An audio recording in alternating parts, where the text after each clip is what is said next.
The Book of Jubilees, Chapter 7, Subtitle After the Flood, Noah planted and made sacrifices. Verse 1. And in the 7th week in the first year, 1317 a.m. thereof, in this Jubilee, Noah planted vines on the mountain on which the ark had rested, named Lubar, one of the Ararat mountains. And they produced fruit in the 4th year, 1320 a.m. And he guarded their fruit, and gathered it in this year in the 7th month. And he made wine therefrom, and put it into a vessel, and kept it until the 5th year, 1321 a.m., until the first day, on the new month of the 1st month.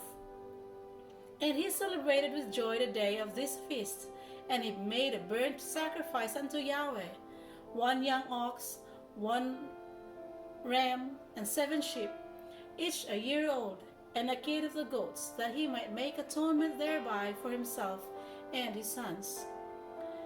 And he prepared the kid first, and placed some of its blood on the flesh that was on the altar which he had made, and all that the fat he laid on the altar where he made the burnt sacrifice, and the ox, and the ram, and the sheep,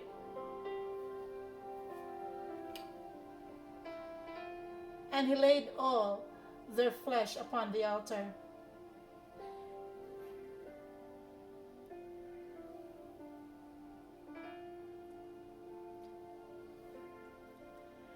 And he placed all their offerings mingled with oil upon it.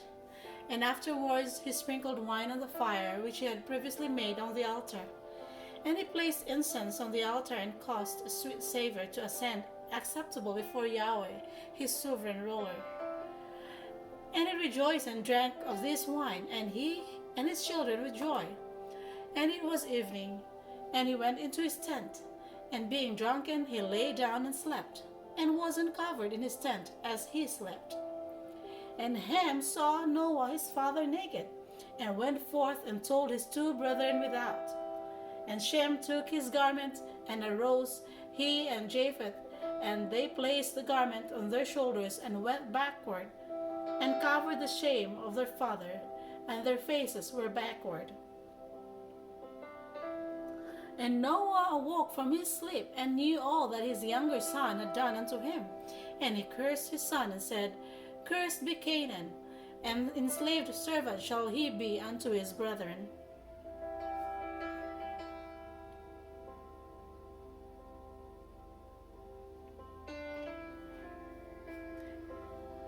And he blessed Shem, and said, Blessed be Yahweh Almighty of Shem, and Canaan shall be his servant.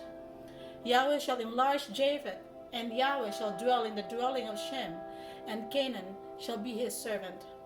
And Ham knew that his father had cursed his younger son, and he was displeased that he had cursed his son, and he parted from his father, he and his sons with him, Cush, and Mizraim, and Put, and Canaan. And he built for himself a city, and called its name after the name of his wife, Neelatamaok. And Japheth saw it, and became envious of his brother. And he too built for himself a city, and he called its name after the name of his wife, Adattaneses. And Shem dwelt with his father Noah, and he built a city close to his father on the mountain. And he too called its name after the name of his wife, Sedekete-Lebab. And behold, these 3 cities are near Mount Lubar, Sedekete-Lebab, fronting the mountain on its east, and Naeltimau on the south, Adattaneses towards the west.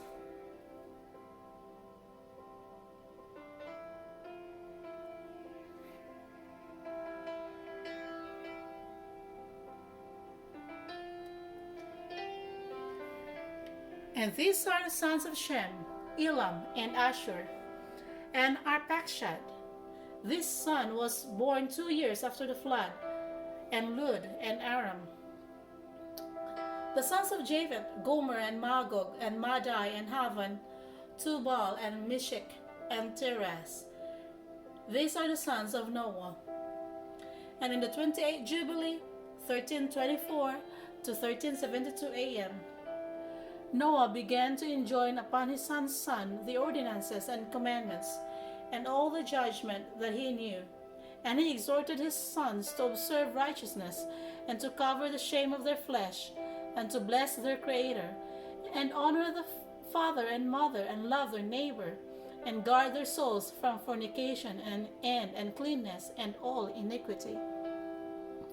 For owing to these three things came the flood upon the earth, namely, owing to the fornication wherein the watchers against the Torah of their ordinances went a whoring after the daughters of men, and took themselves wives of all which they chose, and they made the beginning of uncleanness. And they begat sons, the Nephidim, and they were all unlike, and they devoured one another. And the giants slew the Nephil, and the Nephil slew Eljo, and the Eljo mankind, and one another.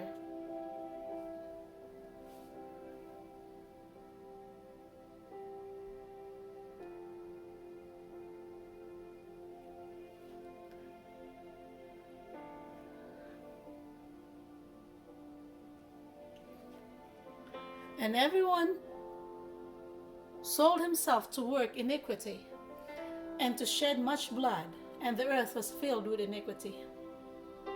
And after this they sinned against the beasts and birds, and all that moves and walks on the earth. And much blood was shed on the earth, and every imagination and desire of man imagined vanity and evil continually. And Yahweh destroyed everything from off the face of the earth, because of the wickedness of their deeds, and because of the blood which they had shed in the midst of the earth. He destroyed everything. And we were left, I and you, my sons, and everything that entered with us into the ark. And behold, I see your works before me, that you do not walk in righteousness. For in the path of destruction you have begun to walk, and you are parting one from another, and are envious one of another. And so it comes that you are not in harmony, my sons, each with his brother. For I see and behold, the demons have begun their seduction against you, and against your children. And now I fear on your behalf, that after my death you will shed the blood of men upon the earth, and that you, too, will be destroyed from the face of the earth. For whoso shed man's blood, and whoso eats the blood of any flesh, shall all be destroyed from the earth.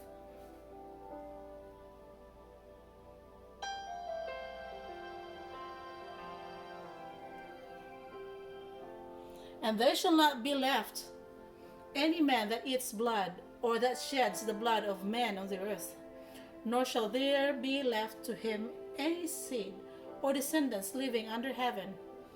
For into Sheol shall they go, and into the place of condemnation shall they descend, and into the darkness of the deep shall they all be removed by a violent death. There shall be no blood seen upon you. Of all the blood there shall be all the days in which you have killed any beast or cattle, or whatsoever flies upon the earth. And work you a good work to your souls by covering that which has been shed on the face of the earth. And you shall not be like him who eats with blood. But guard yourselves, that none may eat the blood thereof before you. Cover the blood, for thus have I been commanded to testify to you and your children, together with all flesh. And suffer not the soul to be eaten with the flesh, that your blood, which is your life, may not be required at the hand of any flesh that sheds it on the earth. For the earth will not be clean from the blood which has been shed upon it. For only through the blood of him that shed it will the earth be purified throughout all its generations.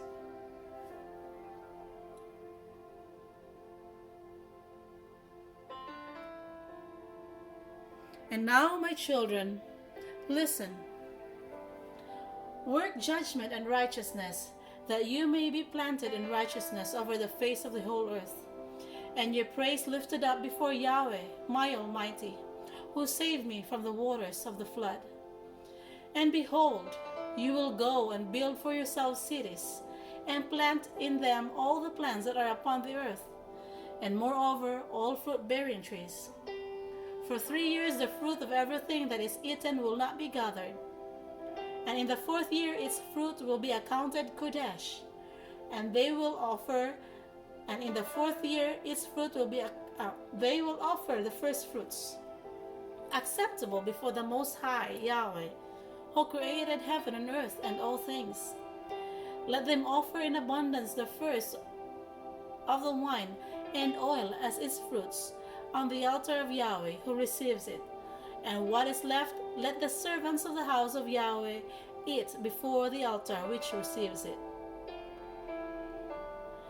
And in the 5th year, make you the release, so that you release it in the righteousness and uprightness, and you shall be righteous, and all that you plant shall prosper. For thus did Enoch, the father of your father, command Methuselah his son, and Methuselah his son Lamech, and Lamech commanded me all the things which his fathers commanded him. And I also give you commandment, my sons, as Enoch commanded his son in the first Jubilees, while still living, the 7th in his generation, and he commanded and testified to his son and to his son's sons until the day of his death. This concludes chapter 7 of the book of Jubilee.